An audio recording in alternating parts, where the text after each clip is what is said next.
సోనియా, నైనికాని అలాగే సీతని వీళ్ళిద్దరిని నామినేట్ చేయడం జరిగింది. అయితే సోనియా నైనికాని ఎంత సిల్లీ పాయింట్‌లో నామినేట్ చేసిందంటే, తనంట క్లాన్ లీడర్ అయితే క్లాన్ వాళ్ళు తప్పు చేస్తే అంట లీడర్‌ని నామినేట్ చేస్తదంట. అసలు ఏమైనా సంబంధం ఉందా సోనియా నామినేట్ చేయడంలో నైనికాని?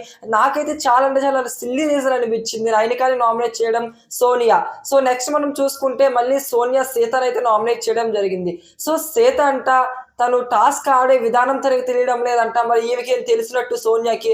అసలు సోనియాకే తెలీదు టాస్క్ అనేది ఎలా అర్థం చేసుకోవాలో మళ్ళీ సీతకి ఎక్స్‌ప్లనేషన్ ఇస్తుంది. అసలు సీత వర్సెస్ మనం సోనియా చూసుకుంటే 100కి 100% సీతే కరెక్ట్ అని నేను చెప్తాను. ఎందుకంటే తను టాస్క్ ఆడుతుంది. తను అర్థం చేసుకుంది. తనకు ఒక పాయింట్ నచ్చలేదు కాబట్టి ఆ పాయింట్ గురించి డిస్కషన్ చేసింది. సోనియా చెప్తుంది. తనకంటే ఏదైనా పాయింట్ నచ్చకపోతే ఫస్ట్ వెళ్ళి క్లాన్ లీడర్‌తో డిస్కషన్ చేసి తను మాట్లాడాలా వద్దా? గొడవ పడాలా వద్దా? అని చెప్పి తను డిసైడ్ చేస్తే ఈవిడెళ్లి గొడవ పడుతుందంట. వాట్ ఏ సిల్లీ రీజన్ ఎవరు కరెక్టో కింద కామెంట్ చేయండి.